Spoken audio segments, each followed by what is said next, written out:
지난 5월 3일 첫 방송을 시작한 KBS의 드라마 5월의 청춘. 솔직히 이걸 리뷰해야 되나 말아야 되나 쪼까 고민을 했습니다. 왜냐면 여타 드라마들에 비해서 막 허벌나게 재밌다거나 내용이 어마무시하게 다이나믹해서 이 정신을 못 차릴 정도로 재미가 있거나 뇌피셜거리가 넘치다 못해 줄줄 흐른다거나 뭐 그런 물고 뜯고 맛보고 즐길만한 오락거리가 딱히 보이지 않았기 때문이죠. 비유를 하자면 잔잔한 호숫가를 산책하는 느낌을 주는 그런 드라마입니다. 광주 사는 사람으로서 배우들이 하는 정체 모를 사투리가 솔찬히 그 시기하긴 하지만 그래도 명이랑 희태의 풋풋한 사랑 이야기가 가슴 설레게 하는 맛은 있었던 것 같아요. 보는 내내 명이랑 희태의 사랑 꽁냥이 부러운 건 둘째치고 그냥 웃음이 지어지는 드라마라고 해야 되나? 드라마에서 보여주는 색감이 완전 아기자기하기도 하고 1980년 광주를 보여주는 각종 레트로한 소품들과 광주 사람이면 다들 공감할 길거리의 디테일과 익숙한 지명들이라든가 희태랑 명희의 낯간지러운 이야기를 포함해서 운동권 학생 수령과 명희를 짝사랑하는 수찬 등 1980년대 청춘들의 소소한 이야기가 별나게 매력있더라고요. 매력은 이것뿐만이 아니죠. 지금까진 잔잔한 호수 같았다면 앞으로 5월 18일 그날이 다가오면 잔잔했던 호숫가가 요동을 칠 겁니다. 드라마 속 인물들과 달리 드라마를 보는 우리는 5월 18일의 사정을 알고 있기에 드라마 속 주인공들의 풋풋하고 아름다운 이야기들이 곧바로 비극으로 바뀔 것이라는 부분에서 항시 긴장의 끈을 놓지 못한다는 것도 이 드라마가 주는 매력이 아닐까 싶습니다. 더불어서 여러 장면들에서 떡밥 배치와 디테일에도 참 신경을 많이 쓴 드라마라는 생각이 듭니다. 당장 이번 회차만 보더라도 군대에 간 희태 친구는 5.18이 발생하면 광주의 시위를 막고 광주를 봉쇄하던 군인 중 한 사람이 될 것 같죠. 시위를 진압하는 과정에서 희태를 만날 것 같기도 하고요. 환자를 살리는 일에 대한 희태의 트라우마를 군인 친구의 이야기를 통해 설명함과 동시에 군인이라는 인물을 보여줌으로써 앞으로 희태에게 일어날 비극도 시사하고 있고 저에게 이런 설정들이 그저 지나치는 인물일지라도 허투루 쓰지 않겠다는 모습으로 다가왔습니다. 이어서 이 명희 아빠의 회중시계에 대한 떡밥도 상당히 흥미로운 떡밥 중 하나라고 생각합니다. 지난 1화 공사 현장에서 발견된 유골과 함께 등장했던 회중시계가 바로 명희 아빠 현철의 시계였죠. 아무리 생각을 해봐도 불편한 회중시계를 이용하는 현철의 모습과 경제적 처지에 맞지 않게 별나게 비싸 보이는 시계를 소지하고 있다는 점이 정말 수상쩍습니다. 청와대 문구가 새겨진 시계를 보고 놀라던 현철과 그런 현철에게 성님이라고 하는 기남의 모습을 보면 평소 다리를 저는 현철에겐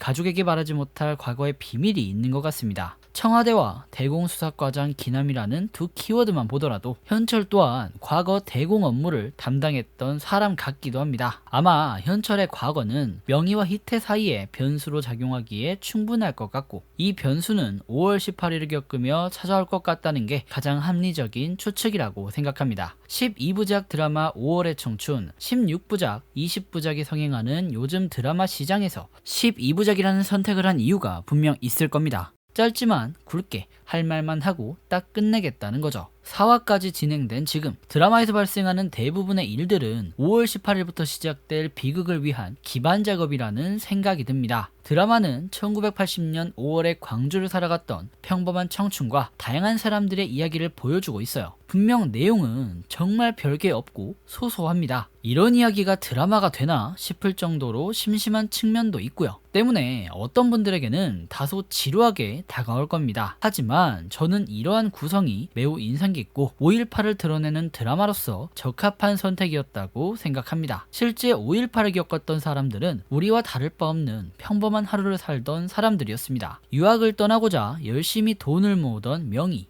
세상의 부조리함과 싸우던 대학생 수련, 전국체전을 나가기 위해 쎄빠지게 운동하던 소년 명수, 한 여자를 사랑한 남자 희태와 수찬 등 1980년 5월 광주에 있던 사람들은 대단한 사람들이 아니라 지극히 평범한 사람들이었습니다. 그들의 평범하고 소소한 일상을 침범했던 사건이 바로 5.18이며 드라마는 소소하지만 평범한 이들의 이야기를 통해 5월 18일로 다가가고 있습니다. 지금까지 모습으로 봤을 때 앞으로 발생할 5.18을 묘사하는데 역사적 왜곡만 없다면 이 드라마는 5.18의 본질에 가장 가까이 다가갈 드라마가 드라마가 되지 않을까 합니다. 모두의 이목을 끌 대중성이 있지는 않지만 최근 시작한 드라마 중에 작품적인 면에서 가장 뛰어난 것 같습니다. 고로 리뷰를 해보려고 합니다. 참고로 다음 주 화요일 드라마의 6화 방영일이 5월 18일입니다.